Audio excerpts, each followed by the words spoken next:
سورہ آل عمران کی آیت نمبر 6 ارشاد فرمایا ہوالذی یصورکم.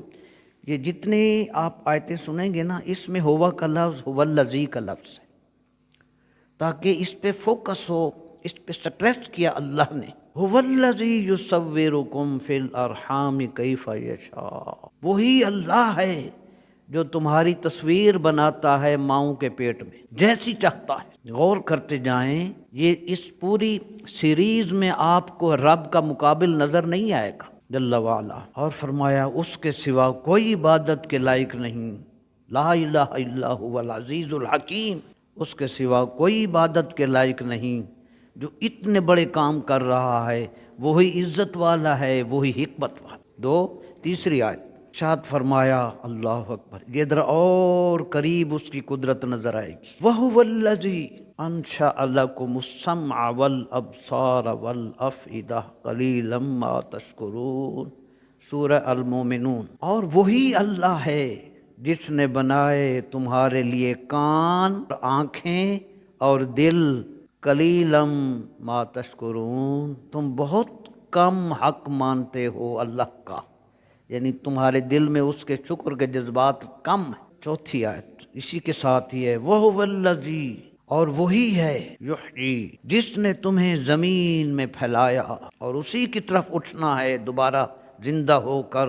وَهُوَ الَّذِي، وہی ہے، وَهُوَ الَّذِي ذَرَأَكُمْ فِي الْأَرْضِ وَإِلَيْهِ تُحْشَرُونَ. اور وہی ہے جس نے تمہیں زمین میں پھیلایا اور اسی کی طرف اٹھنا ہے دوبارہ زندہ ہو کر، اسی کے پاس حاضر ہوں. وَهُوَ الَّذِي يُحْيِي وَيُمِيتُ وَلَهُ اخْتِلَافُ اللَّيْلِ وَالنَّهَارِ فَلَا تَعْقِلُونَ. سورہ المومنون کی آیت نمبر 78 سے 80 تک. پھر فرمایا اور وہی ہے زندہ کرتا ہے اور موت دیتا ہے.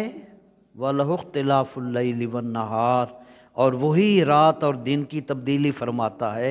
افلا تاقلون، کیا تم عقل نہیں رکھتے؟ یہ سب ہوا کے ساتھ اور فوکس کرتے ہوئے مالک بیان فرما رہا ہے. اس لیول پہ مطالعہ کرو گے تو آنکھیں تھک جائیں گی. دلائل ہی اتنے ہیں قرآن پاک. اور ایک اور آیت جس میں پھر سب سے بڑے انعام اور سب سے بڑے احسان کا مالک نے تذکرہ یوں فرمایا، هو الذی ارسل رسولہ بالہدی ودین الحق لیظہرہ علی الدین کلہ وکفی باللہ شہیدا. سورۃ الفتح کی آیت نمبر 48. وہ ساری خوبیاں، وہ سارے اعزاز هو الذی کے ساتھ تھے. یہ سب سے بڑا احسان بیان فرمایا. اور وہی اللہ تعالی ہے جس نے اپنے رسول مکرم جناب محمد رسول اللہ صلی اللہ علیہ وسلم کو ہدایت اور سچے دین کے ساتھ بھیجا تاکہ وہ میرا محبوب اس دین کو دنیا کے سب دینوں پر غالب کر دے. وکفیٰ باللہ شہیدا، اور خود اللہ تعالیٰ کافی ہے بطور گواہ، کسی کی وٹنس کی ضرورت ہی نہیں ہے. ان آیات کا یہ طریقہ تھا، یہ ایک انداز تھا جو آپ نے سماعت فرمایا. جس میں جتنی آیات اب تک گزری اس میں ہوا کا لفظ تھا اور اللہ نے اپنے انعامات کا تذکرہ. اب ہم کچھ چند آیتیں وہ ہیں جس میں اللہ نے انداز بدل دیا. اس میں مالک نے ہوا کا لفظ نہیں، اس میں فرمایا کیا نہیں دیکھتے. یہ تھوڑا یعنی سوالیہ اور منفی انداز ہے. وہ بھی انداز تھا کہ وہی اللہ ہے جس نے یہ کام کیا، یہ کام کیا، یہ کام کیا، یہ کیا. اب جو آیات آ رہی ہیں اس میں اللہ تعالیٰ ہمیں خود سمجھا رہا ہے، کیا نہیں دیکھتے؟ کیا تم اس چیز کو نہیں دیکھتے کہ یہ کس نے بنائی، یہ کس نے بنائی؟ سنیے پہلی آیت. فرمایا سورہ الشعراء کی آیت نمبر 7 اور 8، اولم یروا الی الارض کم انبتنا فیہا من کل زوج کریم. کیا ان لوگوں نے نہیں دیکھا زمین کی طرف کتنی کثرت کے ساتھ اگا دیے ہم نے اس میں ہر طرح کے مفید پودے. اتنی کثرت کے ساتھ اسی زمین سے ہم نے مفید پودے اگا دیے، کیا نہیں دیکھا لوگوں نے؟ یعنی اس طرح کے انداز کی. اب کچھ آئے تھے. پھر فرمایا جب وہ دیکھیں گے، اللہ نے اس لیے فرمایا جب غور سے دیکھیں گے، ان فی ذالک لآیہ، جب غور سے دیکھیں گے ان کو زمین سے اگنے والے ہر پودے میں انہیں اپنے رب کی قدرت کی جھلک نظر آئے۔ وما کان اکثرهم مومنین، مگر ریئلٹی یہ ہے کہ اکثر انسان اللہ پہ ایمان نہیں رکھتے۔ ایک آیت، اگلی آیت، وہ زمین کی طرف متوجہ کیا، اب آسمان کی طرف متوجہ کیا۔ چلو زمین سے تمہیں کچھ نہیں نظر آتا، در اوپر دیکھو پرندوں کی طرف۔ سورۃ الملک میں آیت نمبر 19 آسمان کی طرف نظر اٹھانے کا حکم ہے۔ ارشاد فرمایا اولم یروا الی الطیر فوقہم صافات ویقبض، کیا ان لوگوں نے اپنے اوپر پرندے نہیں دیکھے؟ کبھی وہ پروں کو پھیلاتے ہیں اور کبھی سمیٹتے ہیں۔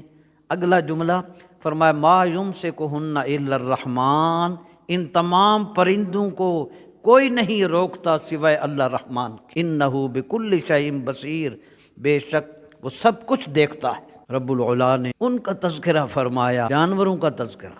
وَذَلَّلْنَاهَا لَهُمْ فَمِنْهَا رَكُوبُهُمْ وَمِنْهَا يَأْكُلُونَ، مال مویشیوں کے بارے میں فرمایا، اور ہم نے ان جانوروں کو، مال مویشی کو تابعدار بنا دیا، ان کو، ان کا، آدمیوں کا۔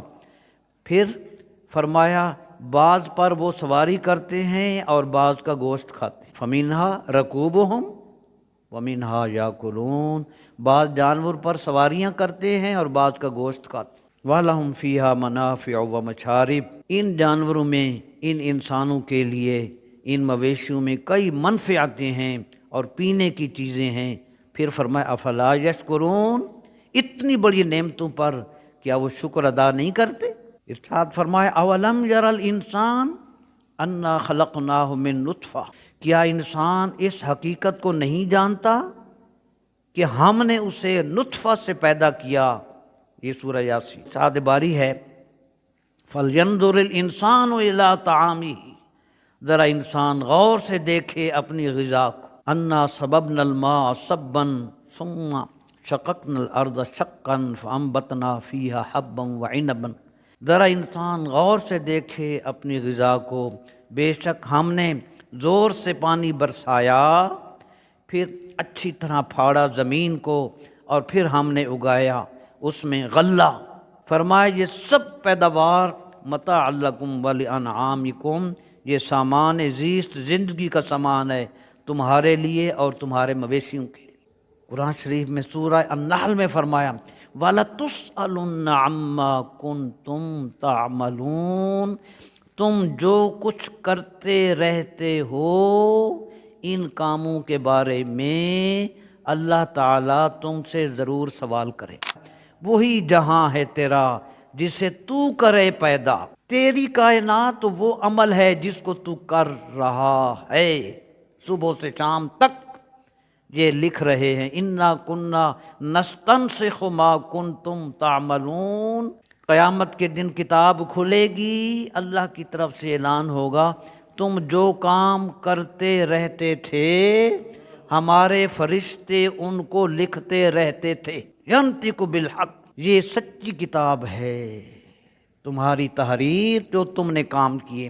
تو علامہ نے فرمایا وہی جہاں ہے تیرا جسے تو کرے پیدا، یہ سنگ و خشت نہیں جو تیری نگاہ میں ہے، تو اس کو جہان سمجھتا ہے، اینٹوں کو، ان پتھروں کو، ان دیواروں کو، ان بلڈنگز کو، ان سڑکوں کو، ان شہروں کو، تو کہتا ہے یہ جہان ہے؟ نہ، تیرا جہان وہ تیرا عمل ہے جو تو کرتا رہتا۔ بس یہ پہچان جب اللہ کی آئی، میں سیدنا فیض عالم داتا حضور کی کتاب سے قول ہے، کیا بات ہے، فیض عالم کی کیا بات ہے۔ کشف المحجوب میں آپ نے ایک لکھا، کسی بزرگ کا قول، داتا صاحب فرماتے ہیں من عرف ربہ عبد بکل طاقتہ، جو خوش بخت اپنے رب کو پہچان لیتا ہے وہ پوری قوت سے اپنے پروردگار کی عبادت کرتا رہتا۔ یہ تھے پہچاننے والے، اب جو نہیں پہچانتے ان کا بھی ذرا سن لیں۔ اللہ اکبر، بے خبر لوگ، چند روزہ اختیار کو سب کچھ جاننے والے اور آخرت سے غافل لوگ، وہ خود بھی ویراں ہو گئے، دوسروں کو بھی ویراں کر رہے ہیں۔ نبی کریم علیہ السلام کے زمانہ اقدس میں حضور موجود، صحابہ موجود، منافقین موجود، یہ پہلا سپارہ اس کا دوسرا رکوع ہے۔ تو نبی پاک کے زمانہ اقدس میں منافقین کو جب اسلام کی دعوت دی جاتی تو وہ کہا کرتے تھے انؤمن کما آمن السفہاء، ہم ایمان لائیں جس طرح ایمان لائے بے وقوف۔ وہ کن کو کہہ رہے تھے بے وقوف؟ صحابہ کرام کو، ابو بکر و عمر کو۔ ان کی نظر میں صحابہ کرام ایمان لانے والے دین والے لوگ بے وقوف۔ ان کا جواب صحابہ نے نہیں دیا، حضور نے بھی نہیں دیا، اللہ نے قرآن میں دیا۔ فرمایا الا انہم ہم السفہاء، یہی احمق ہیں، یہی بے وقوف ہیں، وہی احمق ہیں مگر وہ جانتے نہیں۔ پھر ان کو کہتے فساد نہ پھیلاؤ، کہتے لو ہم فساد پھیلا رہے ہیں، ہم تو آسمان سے تارے توڑ کے لائیں گے اور ملک کی تقدیر بدل کے رکھ دیں گے۔ صحابہ کو، کاملین کو بے وقوف کہہ رہے تھے اور کہتے تھے ہم تو نحن مصلحون، انما نحن مصلحون، اور کہتے ہم تو حالات سنوار رہے ہیں، ہم تو ملک کو، تمہیں پتہ نہیں جو ہم چاہتے ہیں تمہیں پتہ ہی نہیں۔ معزز حاضرین، یہ منافقین کا ایٹیٹیوڈ تھا، ان کی فکر تھی۔ اللہ نے فرمایا الا انہم ہم المفسدون ولکن لا یشعرون، یہی لوگ فساد پھیلانے والے ہیں لیکن شعور اور عقل نہیں رکھتے۔ بس اس طرح دین اسلام کے آغاز سے دین اسلام کی یہی دشمنی، قرآنی تعلیمات کی دشمنی پر ہم جب نظر ڈالتے ہیں تو ایک لمبی لائن نظر آتی ہے مخالفین کی، دشمنان دین کی۔ معزز حاضرین، یہی دین اسلام کی دشمنی تھی۔ یمن کا حاکم ابرہہ ایک بہت بڑا لشکر جرار لے کر کعبۃ اللہ کو گرانے کے لیے 570 عیسوی کو مکہ آیا،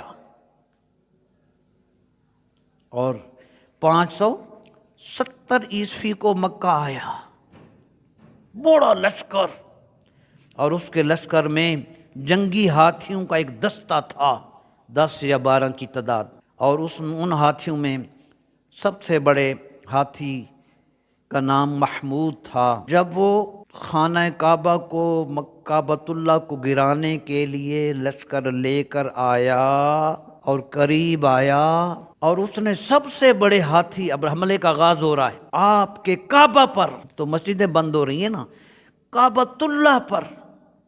حدیث میں آتا ہے جتنی مسجدیں ہیں ان المساجد بنات الکعبہ، یہ مسجدیں کعبۃ اللہ کی بیٹیاں ہیں، اور فرمایا فمن اظلم ممن منع مساجد اللہ ان یذکر فیہا اسمہ وسعی فی خرابہا، جو لوگ مسجدیں ویران کرتے ہیں وہ سب سے بڑے ظالم ہیں، پہلا سپارہ۔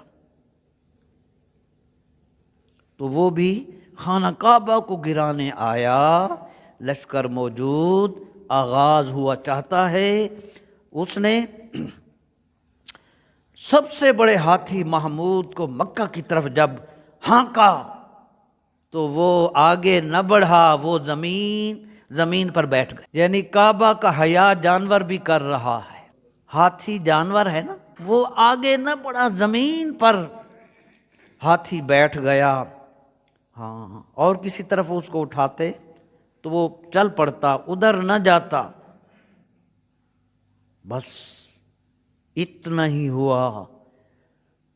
جس رب کی خوبیاں، کمالات آپ اب تک سنتے چلے آئے، بس پھر مالک کے ہاں دیر ہے اندھیر نہیں ہے۔ جب اس طرح اس نے کوشش کا آغاز کیا، بس پھر اللہ نے چھوٹے چھوٹے پرندے بھیجے، اور ہر ایک پرندہ کی چونچ میں ایک پتھری سنگریزہ جس کی مقدار چنے یا مسور کے دانہ کے برابر تھی۔ مسور دال، مسراں دی دال ہم پکاتے ہیں، مسور کی دال کے دانہ کے برابر، اور ہر پرندے نے ایک ایک کنکری اپنی چونچ میں، دونوں پنجوں میں ایک ایک اس نے سنگریزہ، یعنی 3 اس نے پتھریاں ہر پرندے کے پاس تھیں، ایک سنگریزہ چونچ میں اور 2 ان کے پنجوں میں۔ قدرت کے ہاں یوں ہی ہے، انما امرہ اذا اراد شیئا ان یقول لہ کن فیکون، بس وہ اشارہ کرتا ہے، کام ہو چکا ہوتا ہے۔ فسبحان الذی بیدہ ملکوت کل شیء، وہی عظمتوں والا ہے جس کے دست سے قدرت میں ہر شے کا کنٹرول ہے۔ وہ پرندے بہت تعداد میں اس رنگ سے آئے۔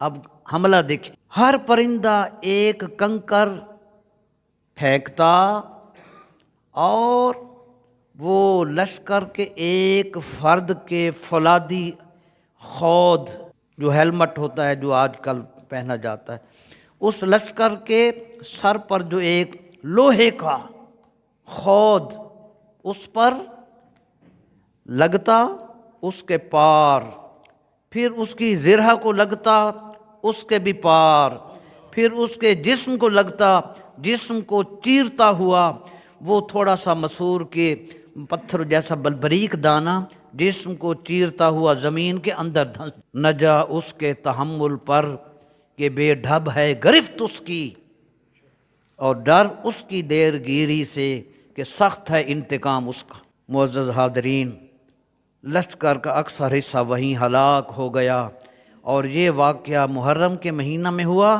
اور ماہ ربیع الاول اسی سال 570 ہجری کو حضور انور صلی اللہ علیہ وسلم کی ولادت۔ پھر اللہ نے فرمایا الم تر کیف فعل ربک باصحاب الفیل، کیا حبیب آپ نے ملاحظہ نہیں فرمایا کہ آپ کے رب نے ہاتھی والوں کے ساتھ کیا سلوک کیا؟ اور آخر میں فرمایا فجعلہم کعصف ماکول، پس اللہ نے بنا دیا ان کو جیسے کھایا ہوا بھوسا۔ یہ ہے انجام دین کی دشمنی کا، عداوت کا۔ مٹ گئے، مٹتے ہیں، مٹ جائیں گے آدھا تیرے، نہ مٹا ہے نہ مٹے گا کبھی چرچا تیرا۔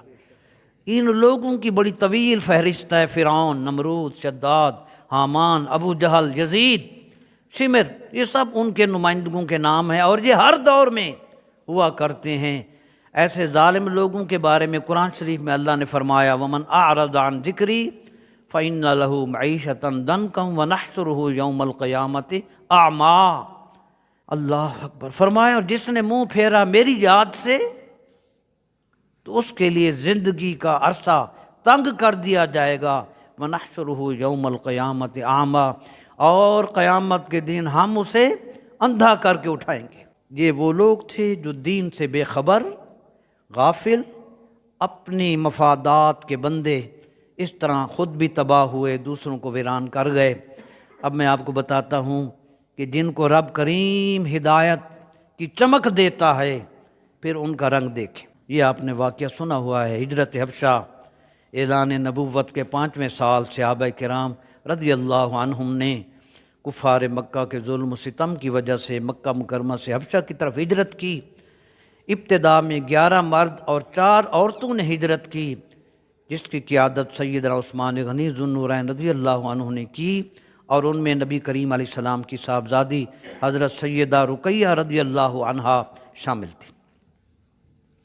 بعد میں حضرت جعفر بن ابی طالب رضی اللہ عنہ تشریف لے گئے، اور مسلمان روانہ ہوتے رہے، یہاں تک کہ بچوں اور عورتوں کے علاوہ مہاجرین کی تعداد 82۔ قریش کو پتہ چلا مکہ میں سے لوگ جا رہے ہیں اور حبشہ جا رہے ہیں، تو پھر قریش کا وفد تحائف لے کر نجاشی بادشاہ کے پاس پہنچا، اور بادشاہ سے کہا، ٹیکنیکل انداز دیکھیں، بادشاہ سے قریش کے وفد نے کہا ہمارے ملک میں ایک شخص نے نبوت کا دعویٰ کیا ہے اور لوگوں کو نادان بنا ڈالا ہے، ان کی جماعت جو آپ کے ملک میں آئی ہوئی ہے وہ یہاں بھی فتنہ فساد پھیلائے گی، اور آپ کی جو عوام ہے، پبلک ہے، اس کو باغی بنائے گی۔ ہم آپ کو اطلاع دینے کے لیے آئے ہیں، اور ہماری قوم یعنی قریش وہ آپ سے درخواست کرتی ہے کہ آپ انہیں ہمارے حوالے کریں۔ تو تحفے بھی لگ گئے تھے، وفد بھی قریش کا تھا، تو ہمارے جیسا منٹ میں قلم پھیر دیتا۔ نانا عادل بادشاہ نجاشی نے کہا ہم آپ کی بات سن لی ہے نا جی، ہم ذرا ان لوگوں سے بھی گفتگو کر لیں، صحابہ کرام رضی اللہ عنہم سے۔ اس نے پہلا سوال کیا تم حضرت عیسیٰ علیہ السلام اور ان کی والدہ کے بارے میں کیا عقیدہ رکھتے ہو؟ حضرت جعفر بن ابی طالب رضی اللہ عنہ نے فرمایا حضرت عیسیٰ علیہ السلام اللہ کے بندے اور اس کے رسول ہیں اور کلمۃ اللہ ہے، روح اللہ ہے، اور حضرت مریم کنواری ہیں، پاک ہیں۔ نجاشی نے جب سنا، نجاشی نے زمین سے لکڑی کا ایک ٹکڑا اٹھا کر کہا، خدا کی قسم تمہارے آقا نے جناب عیسیٰ علیہ السلام کے کلام میں اتنا بھی اضافہ نہیں کیا جتنی یہ لکڑی ہے، یعنی تمہارے آقا نے سچ کہا۔ اس وجہ سے مشرکین کے چہرے اتر گئے، یہ کیا ہو گیا؟ پھر نجاشی نے قرآن مجید سننے کی خواہش کی۔ قرآن مجید آج بھی ہم پڑھ رہے ہیں، موجود ہے ہمارے پاس، پڑھا جا رہا ہے۔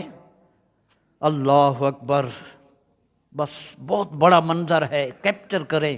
قدرت جن کو محبوب کی محبت سے حصہ عطا کرتی ہے، ان کی تلاوت ہی اور ہے۔ یہ حضرت جعفر بن ابی طالب، جعفر طیار، جنگ موتا میں جب ان کی شہادت ہوئی بطور کمانڈر، نبی پاک نے فرمایا میں نے ان کو اپنے پروں سے اڑتے ہوئے دیکھا ہے۔ عظیم مجاہد اسلام، عظیم مبلغ اسلام، حضرت علی المرتضیٰ رضی اللہ عنہ کے بھائی ہیں۔ حضرت جعفر طیار رضی اللہ عنہ نے پھر عیسائیوں کے سامنے، اس ماحول میں حبشہ میں بادشاہ کے سامنے کھڑے ہو کر بس سورہ مریم کی تلاوت کا آغاز کیا۔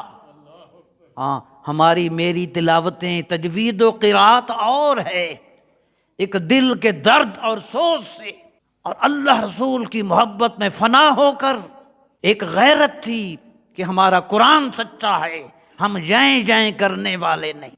آج انہی علماء پر مظالم، انہی مدارس پر مظالم۔ کون لوگ ہیں مدارس میں؟ یا قرآن پڑھنے والے ہوتے ہیں یا پڑھانے والے۔ حضور کی حدیث، خیرکم من تعلم القرآن وعلمہ، جو قرآن پڑھا رہا ہے، جو پڑھ رہا ہے، وہ سب سے بہتر۔ جب حضرت جعفر طیار رضی اللہ تعالی عنہ نے بادشاہ کے سامنے کھڑے ہو کر سورہ مریم کی تلاوت کی، بس پھر منظر یہ تھا کہ وہ خود بادشاہ بھی اور تمام پادری زار و قطار رونے لگ گئے، اور قرآن شریف اترا، وَإِذَا سَمِعُوا مَا أُنزِلَ إِلَى الرَّسُولِ تَرَىٰ أَعْيُنَهُمْ تَفِيضُ مِنَ الدَّمْعِ مِمَّا عَرَفُوا مِنَ الْحَقِّ، اور جب سنتے ہیں وہ اس کلام الہی کو جو رسول مکرم پر اترا تو ان کی آنکھیں دیکھو گے کہ آنسوں سے ابل رہی ہیں، مما عرفوا من الحق، یہ آنسو اس لیے بہ رہے تھے کیونکہ وہ حق کو پہچان گئے، وہ حق کو پہچان گئے کہ ہم غلطی پر تھے، جناب محمد رسول اللہ کا دین سچا۔ پھر سب نے بیک زبان کہا بادشاہی دربار میں کہ خدا کی قسم یہ کلام اور جو کلام عیسیٰ علیہ السلام پر اترا تھا دونوں ایک۔ اور نجاشی نے کہا میں گواہی دیتا ہوں کہ محمد صلی اللہ علیہ وسلم اللہ کے رسول ہیں، اور یہ اسی ہستی مقدس کی، اسی ہستی مقدس کی بشارت عیسیٰ علیہ السلام نے دی تھی کہ وہ میرے بعد تشریف لائیں گے۔ اس کے بعد نجاشی نے قریش کے تحفے لٹا دیے اور قریش کو دربار سے نکال دیا۔ تو یہ نجاشی رسول اللہ صلی اللہ علیہ وسلم کے صحابہ میں شامل ہوا، اور ان کی وفات کے موقع پر سورہ آل عمران کی آخری آیات نازل ہوئیں، اور اللہ تعالیٰ نے ان کے لیے اجر و ثواب کا وعدہ کیا۔ تو یہ چشمہ نور ہے قرآن پاک، یہ روشنیاں ہیں، قیامت تک جاری رہیں گی۔ یہ ابھی دسمبر 2025 میں سوشل میڈیا میں ایک ویب سائٹ ہے HEPA، ہائر ایجوکیشن پینشنرز ایسوسی ایشن، یہ یوٹیوب پر، اس پر یہ خبر وائرل ہوئی، اور میں نے اس کو پڑھا، ڈیٹیل میں پڑھا کہ جنوبی کوریا کے 27 ڈاکٹرز، انجینئرز، پروفیسرز جو غیر مسلم تھے، انہوں نے قرآن مجید کی تعلیمات کا جب مطالعہ کیا اور اس سے متاثر ہوئے تو کلمہ پڑھ کر مسلمان ہو گئے۔ معزز حاضرین، یہ روشنیاں قیامت تک جاری رہیں گی۔ اللہ کے حبیب نے انہی روشنیوں سے فیض یاب کرنے کے لیے ہمیں اپنے ساتھ جوڑنے کے لیے درود پاک کا حکم دیا۔ سنیں پہلی حدیث، نبی کریم نے ارشاد فرمایا من صلی علیہ فی یوم 50 مرتن صافحتہ یوم القیامہ، فرمایا جو دن میں مجھ پر 50 مرتبہ درود پاک پڑھے گا، قیامت کے دن میں اس کے ساتھ مصافحہ کروں۔ یار اتنا بڑا اعلیٰ نبی ہے کسی کے پاس؟ یار ہم ہیں اس قابل؟ یہ میرے آقا کا کرم ہے۔ دوسری حدیث، قرآن شریف پڑھتے وقت درود شریف ہم نہیں پڑھتے، پتہ ہی نہیں تھا، اعوذ باللہ تبشروا۔ حضور پاک علیہ السلام نے ارشاد فرمایا، قال رسول اللہ صلی اللہ علیہ وسلم، من قرأ القرآن وحمد ربہ وصلی علی النبی صلی اللہ تعالی علیہ وآلہ وسلم فقد التمس الخیر من مضانہ۔ نبی پاک علیہ السلام نے ارشاد فرمایا، جس نے قرآن کریم پڑھا اور اپنے رب کریم کی حمد کی اور مجھ پر درود پاک پڑھا تو اس نے جہاں جہاں بھلائیاں جس جگہ پر موجود تھیں وہ ساری بھلائیاں اس نے حاصل کر لی۔ اور آخری حدیث فرمایا، لکل شیء طہارۃ وغسل وطہارۃ قلوب المؤمنین من الصداع الصلاۃ علی صلی اللہ تعالی علیہ وآلہ وسلم۔ ہر چیز کے لیے طہارت اور غسل ہوتا ہے، اور فرمایا ایمان والوں کے دلوں کی زنگ سے طہارت مجھ محمد پر درود ہے۔ اللہ تعالیٰ توفیق عطا فرمائے، آمین۔